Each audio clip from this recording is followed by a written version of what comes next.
नमस्कार साथियों, वेदांत क्लासेज अजमेर के यूट्यूब चैनल पर आपका हार्दिक स्वागत, अभिनंदन। विद्यार्थियों, आज हम चर्चा करेंगे 1 जनवरी 2024 से रिलेटेड करंट फैक्ट्स के ऊपर। लेकिन उससे पहले आपको 2024 का जो नववर्ष की हार्दिक शुभकामनाएं, बधाइयाँ। आपका विद्यार्थियों इस बार सिलेक्शन श्योर होगा, ये ऐसी हम भगवान से दुआ करते हैं। और आप भी मेहनत करते रहिए, आपका 100% इस बार सिलेक्शन हो जाएगा। तो देखिए विद्यार्थियों, आज का जो पहला फैक्ट है वो ये है कि हाल ही में गुजरात सरकार ने भारत के पहले पनडुब्बी पर्यटन की शुरुआत करने की घोषणा कर दी है। तो ये किसके द्वारा की गई है विद्यार्थियों? गुजरात सरकार के द्वारा ऐसा शुरू कर दिया गया है कि अब पनडुब्बी के द्वारा पर्यटन शुरुआत किया जा सकता है। मतलब समुद्र के भीतर भी आप जाके पर्यटन घूम के आ सकते हो, यानी कि जो सबमरीन वगैरह होती है उसमें आप घूम सकते हो अब। ठीक है, जैसे नाव में वगैरह में तो घूमते ही, बोट में तो घूमते ही हम, लेकिन अब इसमें भी घूमा जा सकता है विद्यार्थियों। तो देखिए ये जो किया गया है इसमें थोड़ा सा कई बार दिक्कत आ जाता है, तो टेक्निकल इशू है। ठीक है, हो गया अब रेडी। देखिए द्वारका से शुरू किया गया है, इसको कहाँ से शुरू किया गया है? द्वारका से शुरू किया गया है। और गुजरात सरकार का जो मजगांव डाक लिमिटेड के सहयोग से इसको सेवा शुरू करेगी। इसमें प्राचीन पौराणिक ग्रंथों के अनुसार बेट द्वारका में स्वयं भगवान कृष्ण के द्वारा बनाया गया एक जलमग्न शहर है माना जाता है। इसलिए इसको मतलब वाटर के अंदर, जल के अंदर ही ये सुविधा की गई है। पर्यटन सुविधा 2024 में दीपावली से पहले चालू होने की इसकी उम्मीद है। अभी हुई नहीं है, केवल घोषणा की गई है इस बात की। अगला फैक्ट है, अब गुजरात चर्चा में आ गया तो विद्यार्थी गुजरात के बारे में कुछ स्टैटिक पॉइंट जानते हैं। गुजरात भारत का सर्वाधिक तटीय सीमा वाला राज्य है। तो भारत का सर्वाधिक तटीय सीमा वाला राज्य कौन सा है? गुजरात। गुजरात की स्थापना 1 मई 1960 को हुई थी। इसलिए 1 मई को प्रतिवर्ष गुजरात अपना स्थापना दिवस मनाया जाता है। गुजरात की जो राजधानी होती है वो क्या है? गांधीनगर है। यहाँ के जो वर्तमान में सीएम है उनका नाम भूपेंद्र भाई पटेल है। और यहाँ के जो ये जो सीएम है भूपेंद्र भाई पटेल, इनकी पार्टी का नाम क्या है? तो पार्टी का नाम पूछा जाए तो भारतीय जनता पार्टी है। वर्तमान में राज्यपाल कौन है? आचार्य देवव्रत जी है। कौन है? आचार्य देवव्रत है। लोकसभा सीट यहाँ से 26 जाती है और राज्यसभा सीट 11 है और विधानसभा की सीट 182 है। कितनी विद्यार्थियों? 182। ध्यान रखना, यहाँ का जो विधानमंडल है वो एक संज्ञात्मक है, अर्थात यहाँ विधान परिषद नहीं पाया जाता है। यहाँ का जो राज्य पशु होता है वो एशियाई शेर है। राज्य पक्षी की बात करें तो विशाल फ्लेमिंगो, क्या है? विशाल फ्लेमिंगो है। वृक्ष पाया जाता आम, राज्य वृक्ष आम है यहाँ का। राज्य पक्षी हंसावर है। और राज्य के जो पशु है वो गिर सिंह, अभी बता ही दिया आपको। नेशनल पार्क कौन कौन से यहाँ पर? तो गिर नेशनल पार्क है, उसमें ही एशियाई शेर सबसे ज्यादा देखे जाते हैं। और एशियाई शेर के लिए प्रसिद्ध कौन सा नेशनल पार्क है? तो गिर नेशनल पार्क है। इसके अलावा नल सरोवर पक्षी अभ्यारण्य है। मुख्य जो भाषा है यहाँ की वो गुजराती है। कौन सी है? गुजराती है। विद्यार्थियों 1 मई 1960 को जो बॉम्बे प्रांत होता था, बॉम्बे प्रांत का विभाजन किया गया। और बॉम्बे प्रांत का विभाजन करके 2 स्टेट बनाए गए। एक तो बनाया गया गुजरात। कौन सा बनाया गया? गुजरात बनाया गया। और एक बनाया गया विद्यार्थियों महाराष्ट्र। कौन सा? महाराष्ट्र। जो मराठा भाषा बोलने वाले थे उनका तो क्या बनाया? महाराष्ट्र। और जो गुजराती भाषा बोलने वाले थे उनका बनाया गुजरात। इसलिए दोनों ही अपना स्थापना दिवस कब मनाते हैं? 1 मई को मनाया जाता है प्रतिवर्ष। यहाँ पर सरदार सरोवर डैम भी है विद्यार्थियों। इसके अलावा यहाँ मोटेरा स्टेडियम, जिसको वर्तमान में नाम चेंज कर दिया गया है, नरेंद्र मोदी क्रिकेट स्टेडियम है, जो कि विश्व का सबसे बड़ा क्रिकेट स्टेडियम माना जाता है इसको। दुनिया का सबसे बड़ा क्रिकेट स्टेडियम है ये। झीलें कौन कौन सी हैं? हमीरसर झील है, कंकारिया झील है, नल सरोवर झील है, थोल झील है। यहाँ के प्रमुख लोक नृत्य कौन कौन से हैं? तो लोक नृत्यों की बात करें तो गरबा लोक नृत्य, जिसको हाल ही में यूनेस्को के द्वारा विद्यार्थियों अमूर्त विश्व धरोहर सूची में शामिल किया गया गरबा नृत्य को। इसके अलावा डांडिया रास है, यहाँ पर रासलीला की जाती है। चर्चित स्थल कौन कौन से? राजमहल, महसाणा। जिले यहाँ पर कितने? 33 है। वाहन अक्षर क्या होता है? गुजरात का जीजे। क्या होता है? जीजे होता है वाहन अक्षर। और भारत का सबसे ज्यादा तटीय सीमा वाला राज्य भी कौन सा है? गुजरात। यहाँ की जो राज्य की मछली है, इसको विद्यार्थियों थोड़ा ध्यान रखना, अभी लेटेस्ट आता है ये घोल मछली। क्या नाम है यहाँ की राज्य की मछली का? घोल मछली नाम है, जिसका जो वैज्ञानिक नाम है वो प्रोटोनीबिया डाइकेंथस इसका नाम है। इसके अलावा यहाँ का जो केवड़िया शहर है वो काफी फेमस है, क्योंकि केवड़िया शहर में ही सरदार वल्लभ भाई पटेल की जो विश्व की सबसे ऊंची प्रतिमा लगाई गई, जिसका हाइट 182 मीटर बताया जा रहा है, जिसको स्टेच्यू ऑफ यूनिटी के नाम से जानते हैं। ये आपको इमेज दिखाई दे रही है विद्यार्थी, वो वही इमेज है। क्या लिखा हुआ है? इसी शहर में दुनिया का सबसे ऊंची प्रतिमा जिसे स्टेच्यू ऑफ यूनिटी कहा जाता है वो 182 मीटर की है। स्टेच्यू ऑफ यूनिटी में सरदार वल्लभ भाई पटेल की मूर्ति है, बिल्कुल राइट बात है। इस मूर्ति का जो उद्घाटन किया गया था वो 31 अक्टूबर 2018 को किया गया था। 31 अक्टूबर को ही इसलिए किया गया क्योंकि 31 अक्टूबर को सरदार वल्लभ भाई पटेल की जयंती होती है और इसी दिन हम एकता दिवस भी मनाते हैं। केवड़िया शहर को इलेक्ट्रिक व्हीकल सिटी के रूप में भी विकसित करने की घोषणा हुई थी विद्यार्थियों कुछ समय पहले। कब कब चर्चा में रहा गुजरात, तो इसको भी देख लेते हैं। अभी हाल ही में सूरत में 12वां दिव्य कला महोत्सव का आयोजन हुआ, उस समय भी चर्चा में रहा। इसके अलावा गुजरात राज्य भारत की पेट्रो राजधानी के रूप में उभरा, तो भारत की पेट्रो राजधानी कौन सी? गुजरात। ये भी मैंने आपको क्वेश्चन हल करवाया था। इसके अलावा जो छठा भारतीय विज्ञान सम्मेलन और एक्सपो का आयोजन कहाँ पर हुआ? गुजरात में किया गया विद्यार्थियों, अहमदाबाद में, और 21 से 24 दिसंबर 2023 के बीच में किया था। आगे देखें तो इसके अलावा अहमदाबाद में देश का पहला बुलेट ट्रेन स्टेशन बनकर तैयार हुआ, जब भी चर्चा में रहा गुजरात। और कब रहा चर्चा गुजरात में? तो विद्यार्थी गरबा नृत्य को यूनेस्को की अमूर्त सांस्कृतिक विरासत सूची में शामिल किया गया, ये बता ही दिया मैंने। इसके अलावा अमित शाह जी ने अहमदाबाद में खादी माटी कला महोत्सव का उद्घाटन किया। और भारत की पहली जो 6 लेन स्टील स्लैग आधारित सड़क का निर्माण भी कहाँ पर किया गया? सूरत में। इसके अलावा भारत की सबसे बड़ी शीत तेल उत्पादन सुविधा गुजरात राज्य में खोली जाएगी, जब भी चर्चा में रहा था। इसके अलावा देखिए गुजरात राज्य सरकार के द्वारा दुबई में vibrate Gujarat international road show का आयोजन किया गया था, उस समय मैंने इस क्वेश्चन को आपको कवर करवाया था। अगला आज का जो पर्सन है का हाल ही में बहुत इंपॉर्टेंट पर्सन है विद्यार्थी, ध्यान। हाल ही में अर्जेंटीना ने ब्रिक्स की सदस्यता ग्रहण करने से इनकार कर दिया कि जो ब्रिक्स नामक जो संगठन है इसमें शामिल होने से मना कर दिया, क्योंकि इसमें अभी 6 देशों को शामिल किया जा रहा था। ब्रिक्स देखो इसमें ब्रिक्स ये 5 देशों का एक समूह, पहले स्टार्टिंग में 4 ही थे, BRIC यहाँ तक ही थे, बाद में साउथ अफ्रीका को जोड़ा गया। कब कब जोड़ा गया इसके बारे में हम कुछ स्टैटिक पॉइंट जान लेते हैं।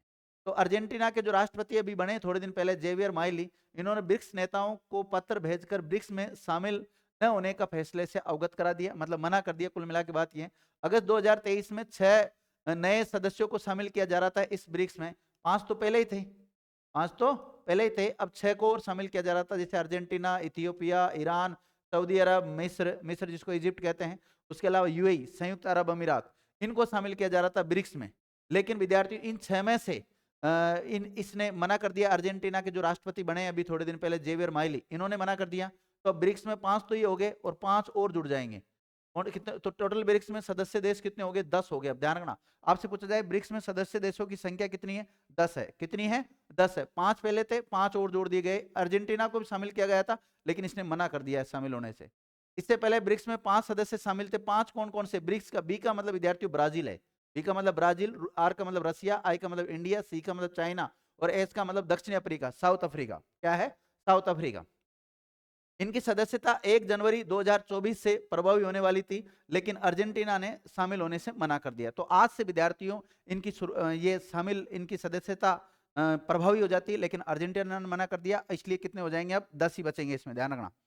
आगे देखो, अब ब्रिक्स चर्चा में आया है तो ब्रिक्स संगठन के बारे में कुछ जान लेते हैं विद्यार्थियों। ब्रिक्स में इसका पूरा नाम पूछा जाए तो इन्हीं देशों के नाम पर इसका पूरा नाम है, यानी कि Brazil, Russia, India, China and South Africa इसका नाम है। इसकी स्थापना 2006 में हो गई थी, लेकिन पहला सम्मेलन होने में लगभग 3 वर्ष लग गए थे, और पहली बार इसका जो शिखर सम्मेलन हुआ वो 2009 में हुआ।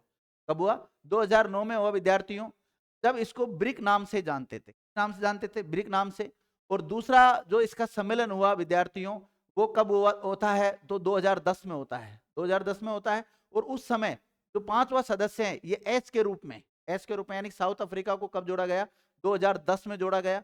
और वर्तमान में इसमें सदस्यों की संख्या कितनी? 10। इसका हेडक्वार्टर संघाई चाइना में है विद्यार्थियों। कहां पर है इसका हेडक्वार्टर? संघाई चीन में है। 15वां ब्रिक्स शिखर सम्मेलन 2023 में आयोजित हुआ था, जोहान्सबर्ग दक्षिणी अफ्रीका में हुआ, और इसमें 6 नए देश शामिल करने की घोषणा की गई थी विद्यार्थियों। और 6 मैंने बता दिए कौन से। इसमें से जो अर्जेंटीना है इसने मना कर दिया, इसको हटा देना, बाकी ये सब हो जाएंगे। ठीक है, आगे देखिए। अब अर्जेंटीना देश चर्चा में आ गया, तो अर्जेंटीना को जान लेते हैं। देखिए अर्जेंटीना जो महाद्वीप है, अर्जेंटीना है वो कौन से महाद्वीप में आता है? तो दक्षिणी अमेरिका महाद्वीप में आता है। 8 महाद्वीप है वर्तमान में, और 8वां कौन सा है? जीलैंडिया महाद्वीप है। लेकिन अर्जेंटीना कौन से महाद्वीप में आता है? दक्षिणी अमेरिका में आता है। और इसकी राजधानी होती है ब्यूनस आयर्स। यहाँ के राष्ट्रपति अभी निर्वाचित हुए हैं, जिनका नाम जेवियर माइली। इससे पहले यहाँ पर अल्बर्टो फर्नांडीज हुआ करते थे, लेकिन अब उनकी जगह पर कौन आ गए? Javier Milei. और इन्होंने घोषणा की है कि हम ब्रिक्स में शामिल नहीं होंगे। यहाँ की मुद्रा का नाम अर्जेंटिनो पैसो होता है विद्यार्थियों। यहाँ की जो राजभाषा स्पेनिश है, स्पेन से स्वतंत्र हुआ था, इसलिए स्पेन का काफी प्रभाव इसके ऊपर देखा जाता है। और मार्च 2021 में ये स्वतंत्र हुआ था विद्यार्थियों, ठीक है। अगर बात करें 2022 का फीफा विश्व कप किसने जीता, तो अर्जेंटीना ने जीता है। और ब्रिक्स में शामिल होना निरस्त कर दिया था 6 देशों के साथ। ये तो सारी बातें होगी विद्यार्थियों, आगे देखते हैं। इसके अलावा कब कब चर्चा में रहा था अर्जेंटीना, तो जेवियर माइली को राष्ट्रपति जब चुना गया जब चर्चा में रहा। इसके अलावा अर्जेंटीना में 140 मिलियन वर्ष पुराना डायनासोर का जीवाश्म मिला था, और ये जीवाश्म डायनासोर समूह के सबसे पुराने जो सदस्य हैं टिटानोसोर के बताए जा रहे हैं विद्यार्थियों, समय भी ये चर्चा में रहा था। अगला फैक्ट विद्यार्थियों आज का देखिए, हाल ही में केतकी राउत ने मिस महाराष्ट्र 2023 का खिताब अपने नाम किया। तो किसने कर लिया, केतकी राउत ने कर लिया विद्यार्थियों। देखो जो अनमेरिड होती है वो मिस, और जो मैरिड होती है उसको मिसेज कहते हैं, ध्यान रखना। तो देखिए साथ ही में डॉक्टर सालिगा जो भटनागर है, उन्होंने ब्यूटी विद पर्पस पुरस्कार के साथ मिसेज महाराष्ट्र यानी कि शादीशुदा 2023 का खिताब जीता है। तो मिसेज महाराष्ट्र का खिताब तो किसने जीत लिया, डॉक्टर सालिगा भटनागर ने जीत लिया है। और मिस महाराष्ट्र का किसने जीता है, केतकी राउत ने जीता है। इसके अलावा मिस एंड मिसेज महाराष्ट्र सौंदर्य प्रतियोगिता का तीसरा संस्करण मुंबई के बांद्रा में आयोजित हुआ था विद्यार्थियों। कहां पर संपन्न हुआ, बांद्रा मुंबई। देखिए इसके अलावा कुछ और चर्चा में रहते हैं इससे संबंधित बिंदु, उनके ऊपर भी हम चर्चा कर सकते हैं। जैसे मिस यूनिवर्स 2023 किसको बनाया गया, टेनिस पलासियोस बनी है। मिस वर्ल्ड 2022 कैरोलिना बिलावस्का बनी है। मिस यूनिवर्स पाकिस्तान 2023 किसको बनाया है, एरिका रॉबिन को। Miss International India 2023 Praveena Anjana को। और मिस अर्थ इंडिया 2023 कौन बनी, Priyan Sen. Mrs Universe India 2023 Madhuri Patel को। इसके अलावा Miss International India 2023 Praveena Anjana. तो इससे रिलेटेड जो भी फैक्ट है आप इनको भी देख सकते हैं। इसके अलावा Rijul Maini miss India USA 2023 बनी। Sneha Nabiar Mrs India US 2023। Saloni Ram Mohan ये मिस टीन इंडिया यूएस 2023 बनी। मिस इंडिया वर्ल्ड वाइड 2022 खुशी पटेल बनी थी विद्यार्थियों। मिस इंडिया वर्ल्ड 2022 ये सीनी शेट्टी बनी थी। Pallavi Singh miss universe divine बनी थी विद्यार्थियों। मिस इंडिया यूएसए 2022 में आर्या वालवेकर का नाम नोट कर लेना विद्यार्थियों। इसके अलावा नोट मिस वर्ल्ड 2023 का जो आयोजन है वो जम्मू कश्मीर में होगा और 2 मार्च 2024 को होने की संभावना बताई जा रही है। आगे देखिए, हाल ही में भारत का जो गृह मंत्रालय है, गृह मंत्रालय ने कनाडा में स्थित एक लखबीर सिंह लांडा को आतंकवादी घोषित किया है। इसको व्यक्तिगत रूप से क्या कर दिया है, आतंकवादी घोषित कर दिया विद्यार्थियों। किसने, भारत का जो गृह मंत्रालय उसने। और भारत के गृह मंत्रालय के जो मंत्री है उनका नाम क्या है, यानी भारत के गृह मंत्री कौन है, अमित शाह जी। कौन है, अमित शाह। तो देखिए लखबीर सिंह लांडा को गैर कानूनी गतिविधियों रोकथाम अधिनियम यानी कि यूएपीए एक्ट 1967 के तहत गृह मंत्रालय ने व्यक्तिगत रूप से आतंकवादी घोषित किया है। ये कनाडा में स्थित एक अपराधी है और बब्बर खालसा इंटरनेशनल का हेड भी इसको माना जा रहा है। और ये गृह मंत्रालय ने एक बयान में कहा कि लखबीर सिंह लांडा कनाडा में खालिस्तान समर्थक तत्वों को संबंधित था, इसलिए इसको प्रतिबंध लगाया विद्यार्थी, इसलिए इसको आतंकवादी घोषित किया है। अब कनाडा देश चर्चा में रह जाता है क्योंकि कनाडा के और भारत के संबंध अभी अच्छे नहीं चल रहे हैं। तो कनाडा देश है कहाँ पर, कनाडा विद्यार्थियों उत्तरी अमेरिका महाद्वीप में स्थित एक देश है। इसकी राजधानी होती है ओटावा। क्या होती है, ओटावा। और यहाँ पर जो मुद्रा चलती है उसका नाम है कैनेडियन डॉलर। क्या है, कैनेडियन डॉलर है। और वर्तमान प्रधानमंत्री का नाम क्या है, जस्टिन ट्रूडो। और ये दुनिया का सबसे ज्यादा तटीय सीमा वाला देश है। तो अगर देश की बात आ जाए दुनिया में सबसे ज्यादा तटीय सीमा किसकी लगती है, तो आपको बताना कनाडा की। किसकी लगती है, कनाडा की लगती है। लेकिन भारत में पूछा जाए भारत में किस राज्य की सर्वाधिक तटीय सीमा है, तो आपको क्या जवाब देना है, गुजरात। क्या जवाब देना है, गुजरात देना है। क्षेत्रफल की दृष्टि से दूसरा सबसे बड़ा देश है, पहला रशिया, दूसरा भारत। और भारत का पहला रशिया है। और अगर बात करें हम भारत की, तो भारत का कौन सा नंबर आता है क्षेत्रफल की दृष्टि से, 7वां। यहाँ पर फीफा वर्ल्ड कप 2026 आयोजित होने जा रहा है विद्यार्थियों। उत्तरी अमेरिका महाद्वीप के 3 देशों में होगा। 3 देश अमेरिका, मैक्सिको और कनाडा। इसमें फीफा वर्ल्ड कप 2026 का आयोजन होगा, 3 देशों में होगा। इसके अलावा हाल ही में जो केंद्रीय मंत्री भूपेंद्र यादव ने भारत में national transit pass system launch किया है। तो नेशनल ये ट्रांजिट पास सिस्टम किसके द्वारा लॉन्च किया गया है विद्यार्थियों, भूपेंद्र यादव के द्वारा इसको लॉन्च किया गया है। भूपेंद्र यादव जी है कौन, केंद्रीय पर्यावरण और वन, जलवायु परिवर्तन और श्रम और रोजगार मंत्री वर्तमान में, ध्यान रखना। अगला है, हाल ही में कोहिनूर ग्रुप ने सर्वश्रेष्ठ ब्रांड 2023 का पुरस्कार जीता है। तो किसके द्वारा जीता गया सर्वश्रेष्ठ ब्रांड 2023 का पुरस्कार, कोहिनूर ग्रुप ने इसको जीत लिया है। कोहिनूर ग्रुप ने ग्राहक सहायता और घर खरीदने की सुविधा का वादा करते हुए पंजीकरण सेवाएं शुरू की है। कोहिनूर के जो संस्थापक और अध्यक्ष है उनका नाम क्या है? कृष्ण कुमार गोयल जी है। 4 दशकों से अधिक की विरासत के साथ कोहिनूर ग्रुप पुणे के रियल एस्टेट उद्योग में एक विश्वसनीय नाम है विद्यार्थी, कोहिनूर ग्रुप का ध्यान रखना।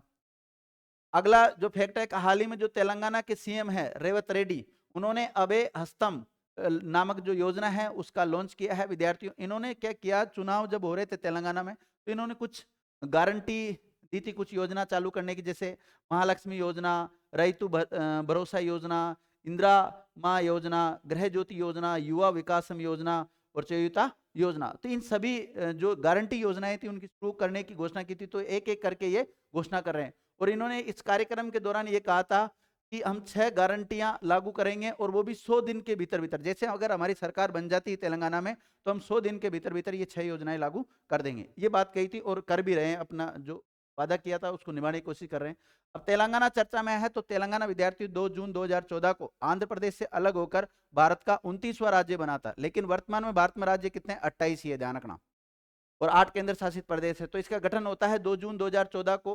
किससे अलग होता है? ये आंध्र प्रदेश से अलग होता है, 29वां राज्य बनता है उस समय। लेकिन वर्तमान में राज्य कितने हैं? 28 ही, ध्यान रखना। कितने हैं? 28 ही है। यहाँ के जो सीएम बने अभी हाल ही में बने कुछ समय पहले, रेवत रेड्डी, क्योंकि अभी 5 राज्यों में इलेक्शन हुए थे। अब 5 राज्य कौन कौन से थे जिसमें इलेक्शन हुए थे, कमेंट करके बताना। और रेवत रेड्डी किस पार्टी से संबंधित है? कांग्रेस पार्टी से। इससे पहले विद्यार्थी यहाँ पर एम चंद्रशेखर राव सीएम हुआ करते थे, जो कि तेलंगाना राष्ट्र समिति यानी कि टीआरएस पार्टी से संबंधित है। यहाँ के वर्तमान में जो राज्यपाल है उनका नाम तमिलसाई सुंदरराजन है। तेलंगाना की जो राजधानी है वो है हैदराबाद। क्या है? हैदराबाद। यहाँ से लोकसभा की सीटें कितनी जाती? 17 है। और राज्यसभा की सीटें कितनी जाती? 7। और विधानसभा की सीटें कितनी यहाँ से? 119। वर्तमान विधान परिषद की सीटों की बात करें तो 40, क्योंकि विद्यार्थियों 6 जो राज्य 6 राज्य जिनमें विधान परिषद है उसमें तेलंगाना का भी नाम आता है। और मैंने आपको एक इसकी ट्रिक भी बता रखी है, और वो ट्रिक क्या है? कुंबाटी। कौन सी है? कुंबाटी। कर्नाटक, यूपी, महाराष्ट्र, बिहार, आंध्र प्रदेश और तेलंगाना। तो तेलंगाना आया तो तेलंगाना में द्विसदनात्मक व्यवस्था है। यहाँ का जो विधानमंडल है वो कैसा है? द्विसदनात्मक, अर्थात यहाँ विधान परिषद पाई जाती है और विधान परिषद की सीटें कितनी? 40। राज्य पशु क्या है यहाँ का? जिंका हिरण या चित्तीदार जो हिरण है वो है। पक्षी क्या है? Indian roller. और वृक्ष की बात करें तो जम्मी चेट्टू, और पुष्प की बात करें तो टंगेडू यहाँ का है। लोक नृत्य कौन कौन से? पैरानी और थांडवम, कोनालू, यक्षगान यहाँ के लोक नृत्य हैं। चर्चित स्थल कौन कौन से तेलंगाना के? तो 4 मीनार है, गोलकुंडा का किला है, बिरला मंदिर है। यहाँ के प्रमुख नेशनल पार्क कौन कौन से हैं तो उनको भी देख लेते हैं, प्रमुख नेशनल पार्क कौन कौन से। तो श्रीशैलम टाइगर रिजर्व है यहाँ पर, और कवल वन्य जीव अभ्यारण्य है। सीमा किस किस के साथ साझा करता है ये? तो आंध्र प्रदेश, छत्तीसगढ़, महाराष्ट्र, कर्नाटक के साथ सीमा साझा करता है। कुल जिले कितने यहाँ पे? 33 है। यहाँ की प्रमुख झीलें कौन कौन सी? हुसैन सागर झील है, निजाम सागर झील है, भद्रकाली झील है। ये सब तेलंगाना में स्थित है। हैदराबाद हाईकोर्ट के मुख्य न्यायाधीश कौन है वर्तमान में? कमेंट करके जरूर बताइए विद्यार्थियों। राजीव गांधी इंटरनेशनल एयरपोर्ट कहाँ है? वो भी हैदराबाद में ही है, यानी कि तेलंगाना में स्थित है। पीवी संधू का जो संबंध है वो भी तेलंगाना से ही है, हैदराबाद की है। और तेलंगाना का जो अर्थ होता है वो होता है तेलुगु भाषियों की भूमि। और यहाँ के जो प्रोटेम स्पीकर बनाए गए हैं वो किसको बनाया गया? अकबरुद्दीन अवैसी को बनाया गया। और विधानसभा के जो अध्यक्ष बने हैं वो गद्याम प्रसाद को बनाया गया विद्यार्थियों। अभी क्योंकि इलेक्शन हुए थे, सारा मंत्रिमंडल वगैरह सब कुछ चेंज हुआ है यहाँ पर। कब कब चर्चा में रहा तेलंगाना? तो तेलंगाना राज्य सरकार ने प्रजापालन कार्यक्रम शुरू किया जब चर्चा में रहा। तेलंगाना सरकार ने गिग श्रमिकों के लिए 5 लाख रुपए के दुर्घटना बीमा को घोषणा की थी, उस समय भी तेलंगाना चर्चा में रहा। और तेलंगाना राज्य में समक्का सरक्का केंद्रीय जनजाति विश्वविद्यालय की स्थापना को राज्यसभा ने अभी मंजूरी दी थी, तब भी ये चर्चा में रहा था। इसके अलावा तेलंगाना राज्य सरकार ने महिलाओं और ट्रांसजेंडरों के लिए फ्री में बस यात्रा योजना शुरू करने की घोषणा की थी, जिसका नाम था महालक्ष्मी योजना। और इसके अलावा 2024 में फार्मूला ई प्रिक्स की मेजबानी कहाँ पर होगी? हैदराबाद में होगी। इसके अलावा रेवत रेड्डी जो तेलंगाना के मुख्यमंत्री के रूप में अभी इन्होंने शपथ ली, बनी गई है, तो इसके बारे में तो मैंने बता ही दिया था आपको। अगला फैक्ट है कि हाल ही में केंद्रीय मंत्री डॉक्टर जितेंद्र सिंह ने वाराणसी यानी कि यूपी में ग्रामीण मधुमेह रोकथाम नियंत्रण अभियान शुरू किया। तो ये किसके द्वारा शुरू किया गया? केंद्रीय मंत्री डॉक्टर जितेंद्र सिंह, जिनके द्वारा इसको शुरू किया गया है। अगला है कि हाल ही में डोंग जून को चाइना का नया रक्षा मंत्री नियुक्त किया गया है। तो चाइना के नए डिफेंस मिनिस्टर कौन बन गए हैं विद्यार्थियों? डोंग जून बन गए हैं। कौन बन गए हैं? डोंग जून बन गए हैं। और डोंग जून आए किसके स्थान पर है? ली सांगफू के स्थान पर आए हैं। किसके स्थान पर? ली सांगफू के स्थान पर आए हैं। और ली सांगफू उस समय चर्चा में रहा था जब चीनी रक्षा मंत्री थे, जिन्हें अमेरिका के द्वारा प्रतिबंधित सूची में रखा गया था। ठीक है, आगे देखो। चाइना चर्चा में आया तो चाइना के बारे में कुछ स्टैटिक पॉइंट जान लेते हैं। जैसे चाइना की राजधानी क्या होती है? बीजिंग होती है। और यहाँ की मुद्रा का नाम क्या है? रेनमिन भी, जिसको युआन भी कहते हैं। यहाँ की संसद का नाम क्या है? नेशनल पीपुल्स कांग्रेस है। और चीन विश्व का सर्वाधिक जनसंख्या वाला जो देश था विद्यार्थियों, वो घट गया, ध्यान रखना। दूसरा नंबर हो गया, पहला नंबर भारत आ गया है। क्षेत्रफल की दृष्टि से चौथा सबसे बड़ा देश यही है। वर्तमान में यहाँ के राष्ट्रपति कौन है? शी जिनपिंग है। और प्रधानमंत्री कौन है? ली कियांग। और एशिया महाद्वीप में स्थित देश है ये। कौन से महाद्वीप में आता है? तो एशिया में आता है। कौन से में आता है? एशिया महाद्वीप में स्थित है। 2022 का शीतकालीन ओलंपिक गेम यही हुआ। और भारत और चाइना के मध्य जो सीमा रेखा है उसको मैकमोहन रेखा के नाम से जानते हैं। यहाँ का जो सबसे बड़ा नगर है वो कौन सा है? संगाई। कौन सा है? संगाई है। एशियन पैरा गेम 2022 यहीं आयोजित हुए। 19वें एशियन गेम्स 2022 का आयोजन। यहाँ की जो राजभाषा है वो मानक चीनी या मंदारिन है विद्यार्थियों। तो राजभाषा के बारे में भी कई बार प्रश्न बन जाता है। इसके अलावा यहाँ पर संघाई सहयोग संगठन का हेडक्वार्टर है जो कि बीजिंग में स्थित है, अभी बताया था आपको थोड़ी देर पहले। और चीन की जो स्पेस एजेंसी है उसका नाम होता है CNSA। जैसे अमेरिका की स्पेस एजेंसी है तो उसका नाम है नासा। क्या है? नासा। और भारत की वाली का नाम क्या है? इसरो। इसी प्रकार चाइना वाली का नाम क्या है? CNSA, यानी चाइना नेशनल स्पेस एडमिनिस्ट्रेशन इसका पूरा नाम होता है। इसी प्रकार लॉन्ग मार्च 6 रॉकेट कौन से देश का है? तो वो भी चाइना का ही है। इसके अलावा चीन ने विद्यार्थियों अंतरिक्ष स्टेशन का जो नाम है उसका वो क्या नाम है? तियांगोंग। इसके अलावा कॉलिंग कोड यहाँ का क्या है? +86 मुख्य भूमिका है। और हांगकांग वाले का 852 है। और मकाओ का क्या है? 853। स्वतंत्रता दिवस मनाता है ये 1 अक्टूबर को मनाया जाता है, क्योंकि 1 अक्टूबर 1949 को स्वतंत्र हो गया था। राष्ट्रीय प्रतीक यहाँ के कौन किस, जैसे यहाँ का राष्ट्रीय पशु क्या है? तो विशाल पांडा यहाँ का राष्ट्रीय पशु है। इसके अलावा राष्ट्रीय वृक्ष क्या है? जिनका गो। राष्ट्रीय पक्षी क्या है? तो लाल मुकुट वाला जो सारस है, रेड क्राउन क्रेन कहते हैं उसको। यहाँ की जो प्रमुख नदियां उसमें यांगसो नदी, येलो नदी, पर्ल नदी, ये सारी नदियां हैं। ग्रांड कैनाल नदी, ली नदी, ये सब है। और इनमें जो सबसे लंबी नदी है वो कौन सी है? यांगसो नदी है। इसके अलावा प्रमुख पर्वत माउंट ताई, येलो पर्वत, इलुसान वगैरह सब देख सकते हैं आप। सीमा पर भारतीय राज्य कौन कौन से? लद्दाख, हिमाचल प्रदेश, सिक्किम, उत्तराखंड, अरुणाचल प्रदेश है। और भारत के साथ जो इसकी सीमा लगती है वो 3488 किलोमीटर लगती है। और जो भारत और चाइना के बीच में सीमा रेखा उसको मैकमोहन रेखा के नाम से भी जानते हैं। चाइना कब कब चर्चा में रहा? तो चाइना को देख लेते हैं। ये मिथेल से उड़ान करने भरने वाला विद्यार्थियों पहला रॉकेट जिसका नाम जूके 2 लॉन्च किया था, उस समय भी चाइना चर्चा में रहा था। इसके अलावा चाइना दुनिया का सबसे तेज इंटरनेट लॉन्च करने वाला भी पहला देश बन गया था। और चाइना देश विश्व का सबसे बड़ा घोस्ट पार्टिकल डिटेक्टर ट्राइटेड निर्मित कर रहा है, इस जब भी ये चाइना चर्चा में रहा था। इसके अलावा अगला प्रश्न है कि हाल ही में आरबीआई ने विदेशी मुद्रा सेवाओं को बढ़ाने के लिए फॉरेक्स करेस्पॉन्डेंट यानी कि FXCS योजना लॉन्च की है। तो FXCS लॉन्च किसने की है? आरबीआई के द्वारा की गई है। आरबीआई का नाम आपने सुना होगा, भारतीय रिजर्व बैंक इसको हिंदी में कहते हैं, यानी कि रिजर्व बैंक ऑफ इंडिया कह सकते हैं इसको। केंद्रीय बैंक है ये भारत का। इसको बैंकों का बैंक भी कहते हैं। क्या कहते हैं? बैंकों का बैंक भी कहते हैं।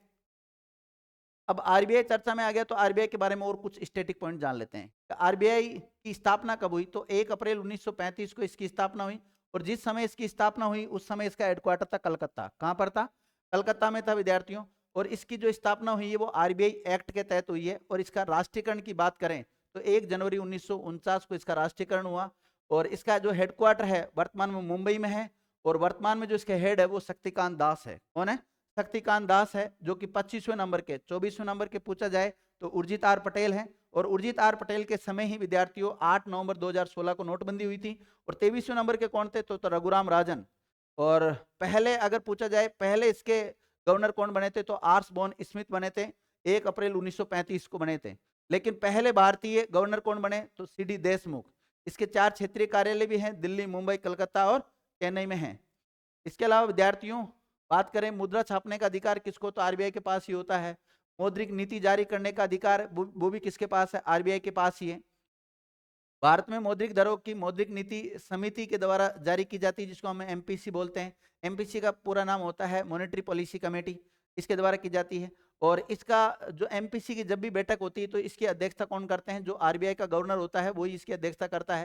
हालांकि इसमें 6 सदस्य होते हैं, 6 में से 3 तो आरबीआई से लिए जाते हैं और 3 भारत सरकार के द्वारा नियुक्त किए जाते हैं इसमें। तो इस प्रकार 6 व्यक्ति मिलकर इसको मौद्रिक नीति जारी करते हैं। इस बार 5वीं बार रेपो रेट को सेम ही रखा गया था, 6.5 रखा गया। तो ये रेपो रेट, बैंक रेट और रिवर्स रेपो रेट वगैरह, ये जब चर्चा में रहा इनके बारे में मैंने बड़ा डिटेल से आपको समझाया था उस समय, ठीक है। और आज का जो मोटिवेशनल कोड है विद्यार्थियों, वो 2024 नव वर्ष की आपको एक बार हार्दिक शुभकामनाएं देते हुए वापस आपको बता देता हूँ। जिंदगी में कुछ पाना है तो खुद पर एतबार रखना, सोच पक्की और कदमों में रफ्तार रखना, सफलता मिल जाएगी एक दिन निश्चित ही तुम्हें, बस खुद को आगे बढ़ने के लिए तैयार रखना। तो विद्यार्थियों सदैव अपने को आगे बढ़ाते रहना है, नौकरी लग के दिखानी है और जल्दी से जल्दी नौकरी लग के दिखानी। इसी के साथ आज का लेक्चर कंप्लीट हो जाता है। Thank you. आपको हमारा वीडियो कैसा लगा? अच्छा लगा है तो कमेंट्स कीजिए।